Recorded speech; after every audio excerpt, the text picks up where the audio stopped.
Hello Alix, Bonjour Noémie, merci d'être avec nous merci. aujourd'hui. Est-ce que tu peux te présenter de la manière que tu souhaites, s'il te plaît? Du coup, moi, je m'appelle Alix, j'ai 25 ans, je suis coach en développement personnel, donc je suis certifiée coach de vie et je me suis spécialisée dans les troubles du comportement alimentaire, puisque moi, j'en ai vécu pendant de nombreuses années quand j'étais ado et jeune adulte. Et puis, m'en étant sortie, en étant pas passée par la case un peu traditionnelle de l'hospitalisation, etc., j'ai vraiment eu envie de pouvoir aider les jeunes filles qui aujourd'hui en souffrent parce que je sais que c'est quelque chose qui vraiment fait beaucoup, beaucoup de mal aux personnes qui en souffrent et autour d'elles. Donc voilà, aujourd'hui, c'est un peu ma mission de vie. Et puis, sinon, à côté de ça, je suis une personne qui a beaucoup de joie de vivre. J'avoue que même la maladie m'a donné encore plus envie de profiter de la vie. J'aime beaucoup lire, partir en vacances, partir en rando, découvrir des choses autour de moi, dans la nature. C'est quelque chose qui m'anime beaucoup. Merci pour cette présentation. Déjà, c'est une très belle mission, donc bravo à toi. Qu'est-ce qui t'a donné vraiment envie du coup de te lancer en tant qu'entrepreneur? Parce qu'il y aurait eu d'autres moyens en fait de contribuer dans le même domaine de manière Mhm. différente. Déjà, la personne qui m'a le plus aidée, moi, pour guérir des TCA, donc troubles du comportement alimentaire, c'est un coach, justement, qui était donc hypnothérapeute, mais aussi coach de vie. Et du coup, je me suis directement plus orientée vers ça, parce que j'étais en études de médecine, en fait, pendant que j'étais malade. Et en quatrième année, j'ai décidé d'arrêter parce que j'avais besoin de prendre du temps pour moi de guérir, enfin pour moi pour guérir. Et puis, je me retrouvais pas du tout dans le milieu médical. Et ce que j'avais envie de faire, je voyais que je pourrais pas forcément le faire en tant que psy ou psychiatre ou quoi que ce soit, ou médecin. Du coup, j'avais vraiment envie de cette liberté de pouvoir aider les personnes comme je le souhaite, de pouvoir leur transmettre voilà, des outils d'une autre façon et que ce soit des personnes qui ne s'engagent pas. Des fois, personnes vont voir des psys un petit peu en étant un peu forcées par la famille ou quoi que ce soit dans dans ce milieu-là, en tout cas des TCA.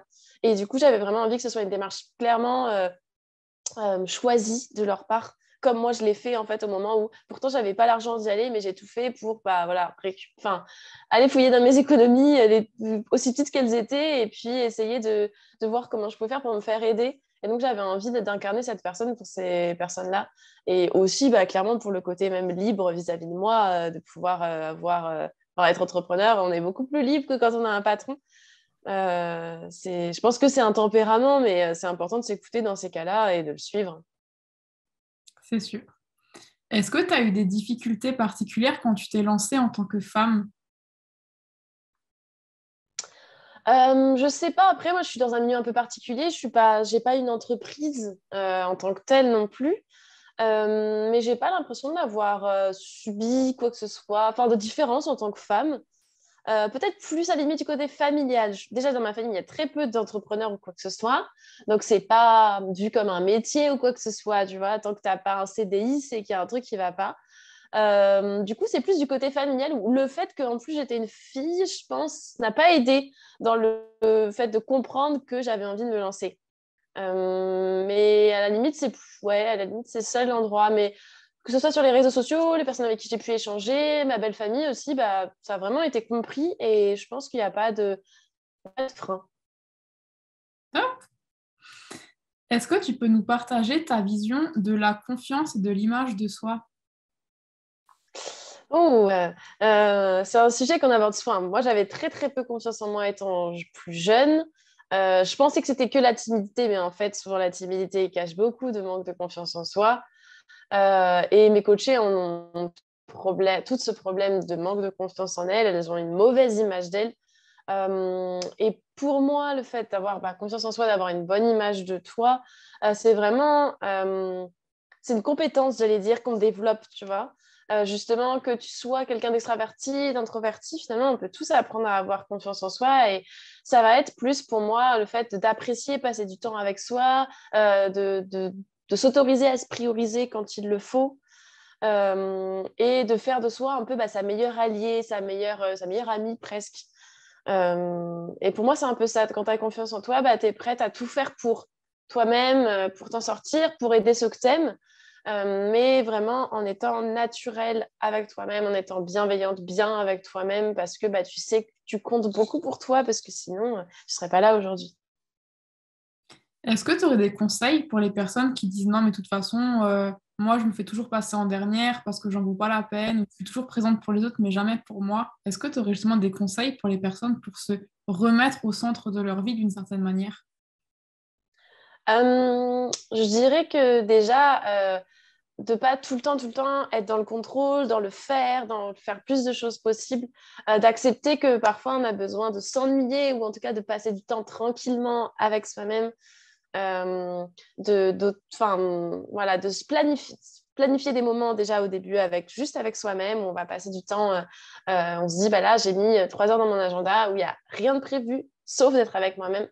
Au début, ça passe par ça surtout, parce qu'au début, c'est souvent des personnes qui vont essayer de contrôler beaucoup de choses pour un peu pallier à justement ce manque de confiance en elles et le fait qu'elles veulent surtout pas passer du temps avec elles parce que ce serait se prioriser et ça, il faut surtout pas, oh là là. Et du coup, vraiment commencer à le mettre dans son agenda et puis après, laisser plus de spontanéité et se reconnecter à ce qu'on aime en fait. Souvent, le fait de ne pas se prioriser, etc., on va complètement oublier les choses qu'on aimait faire étant petite, les passions qu'on a, le fait que c'est agréable de lire pendant 1 heure tranquillement. Et vraiment, si j'ai un conseil à donner, c'est vraiment ça, c'est apprécier de faire des choses juste avec soi, des choses qu'on aime. Super, merci pour ce partage.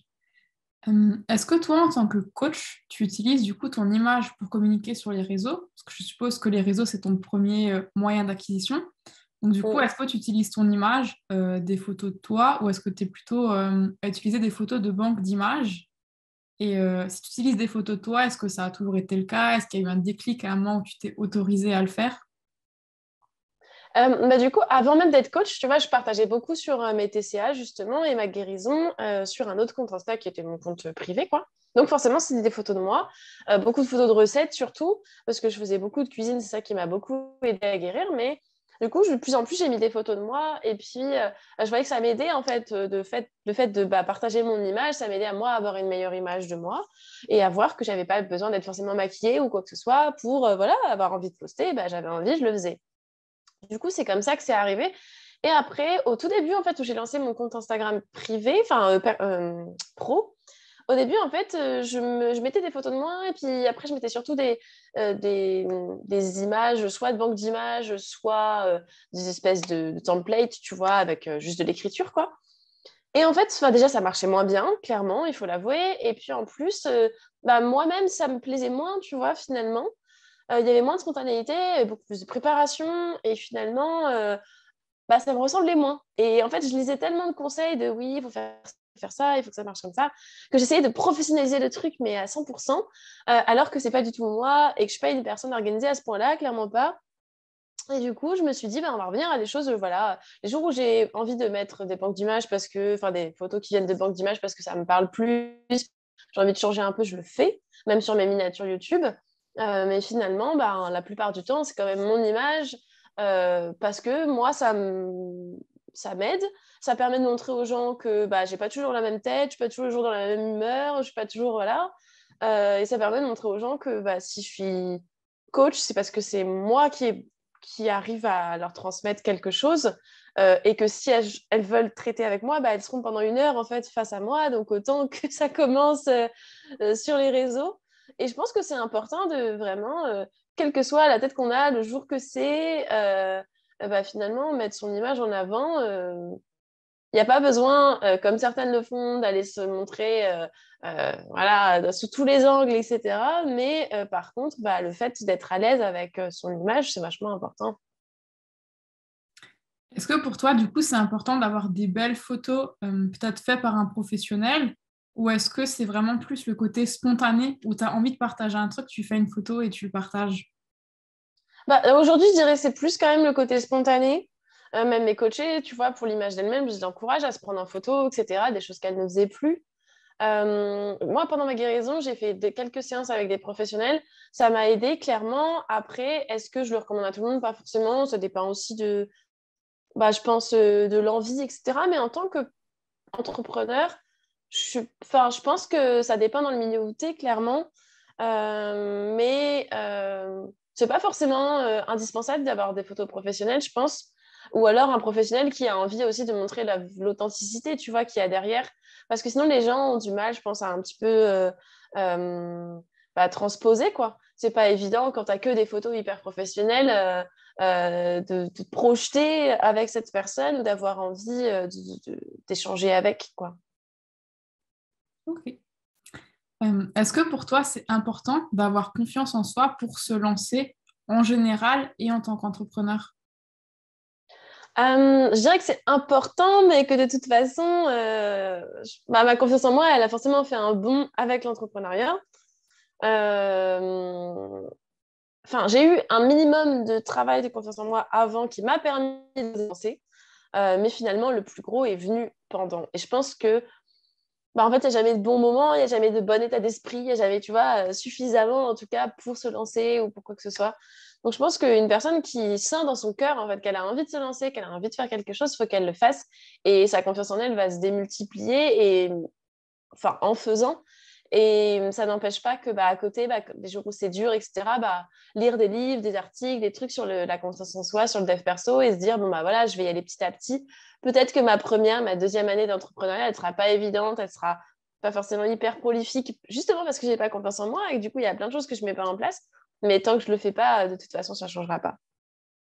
Ok. Un petit peu dans le même registre, est-ce qu'il faut avoir une bonne image de soi pour se lancer en tant qu'entrepreneur? Je pense qu'il y en a beaucoup qui ne l'ont pas forcément et qui se lancent quand même. Je pense que tu en connais aussi, enfin, tu as dû en entendre parler de personnes qui mettent même pas leur image, etc. Et pourtant, ça marche. Donc, je pense que pas forcément, en tout cas en image physique, hein, là je parle. Mais après, image mentale, je pense que oui, il faut quand même avoir un minimum, euh, une image, enfin, tu vois, un bon sentiment envers soi, quoi. Être suffisamment minimum bienveillante et bien avec soi pour se dire, OK, j'ai le droit de le faire, je suis légitime, un minimum. On a tous le syndrome de l'imposteur, mais il faut un minimum, je pense, être un peu ami avec soi-même, quoi.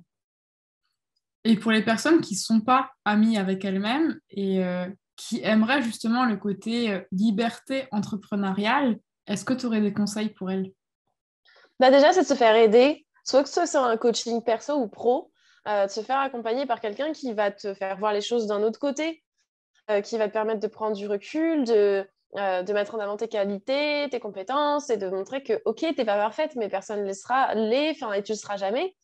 Donc, ça peut vachement aider. Et moi, au début que j'étais entrepreneur, j'ai fait plusieurs accompagnements en coaching pro parce que ça aide vachement.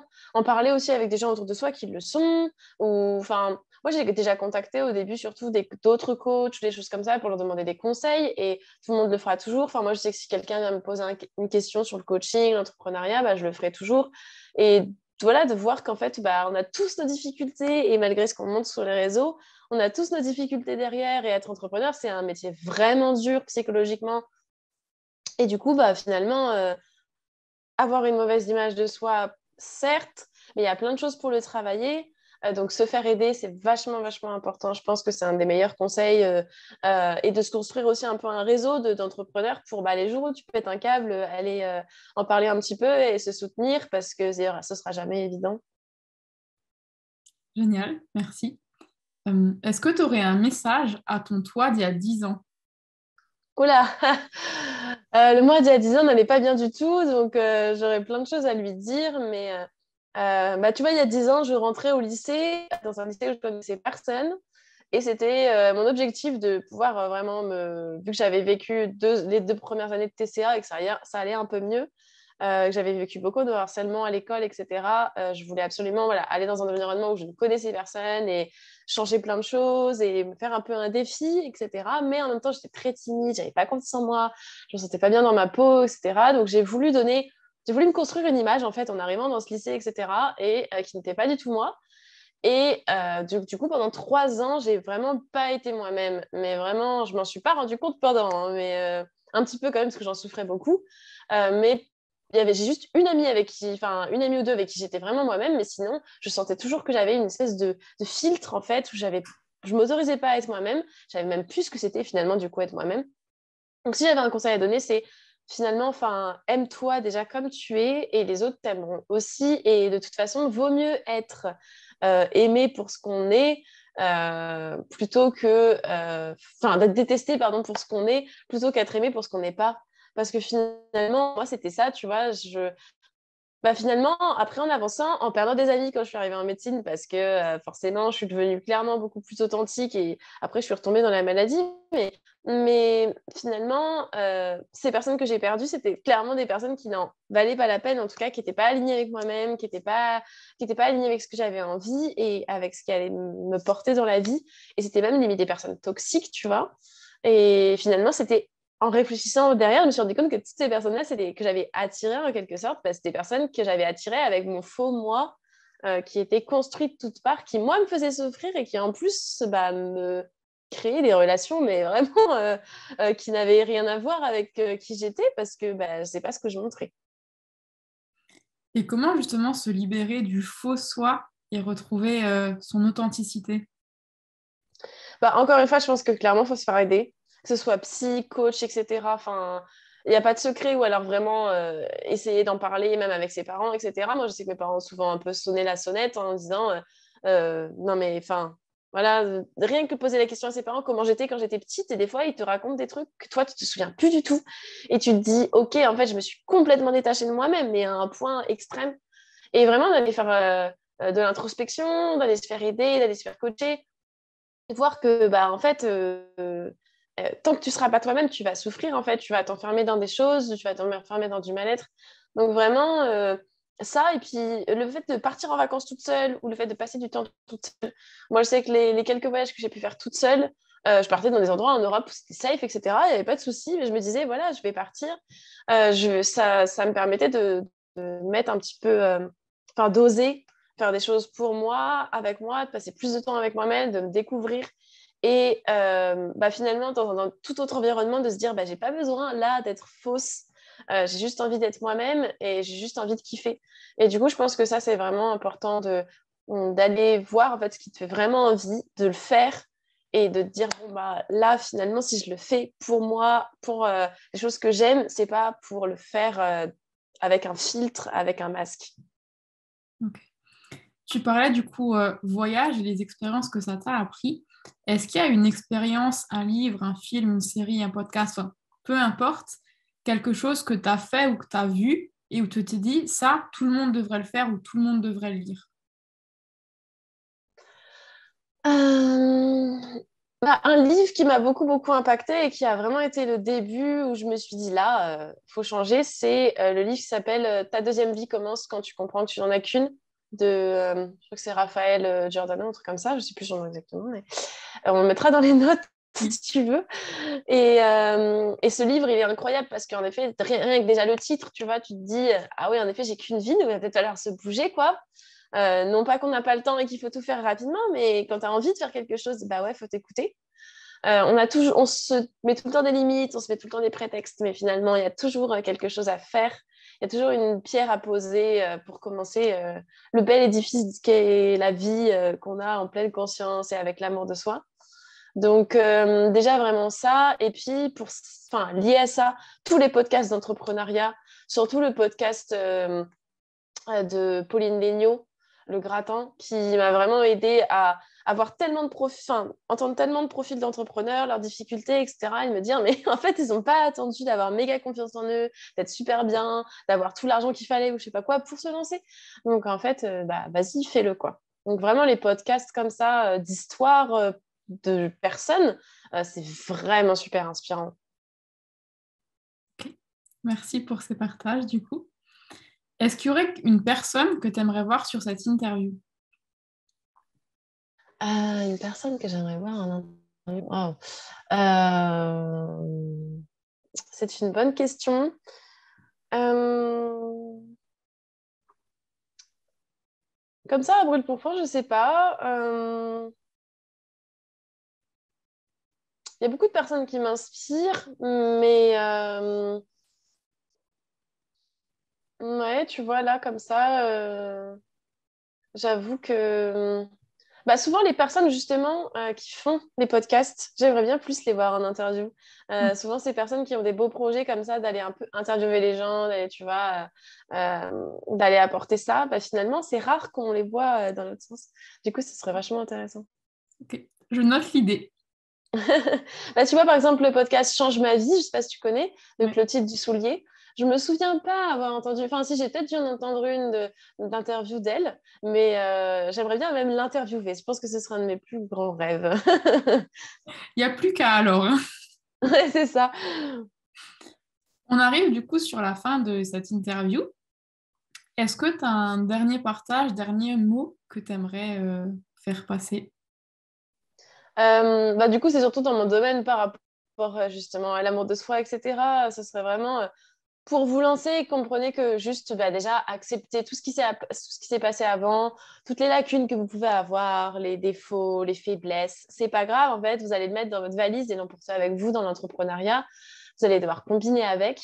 Mais il ne faut pas s'attarder sur cette valise-là. Je pense que le plus important, c'est l'autre valise qu'on peut faire avec les compétences, les qualités qu'on a, les petites choses du quotidien qu'on aime faire, qu'on va pouvoir faire en étant entrepreneur. Toutes ces choses finalement où on se dit, si aujourd'hui je me lance à mon compte, si aujourd'hui j'ai envie d'être coach, j'ai envie d'être autre chose, en fait, c'est pour faire plus de choses qui me plaisent. Alors, il y a tous les trucs casse-pieds à côté, mais il y a toutes ces choses qui me plaisent et toutes ces choses qui font que je suis unique et que c'est que dans ce métier-là, finalement, enfin, pour moi, qu'on peut le plus s'exprimer. En fait, c'est sur ça que j'ai envie de me focaliser, j'ai envie de m'accepter comme ça, j'ai envie de me donner de l'amour par cette action que je pose tous les jours de être à mon compte, faire ce que j'ai envie de faire, aider les personnes que j'ai envie d'aider, créer les choses que j'ai envie de créer.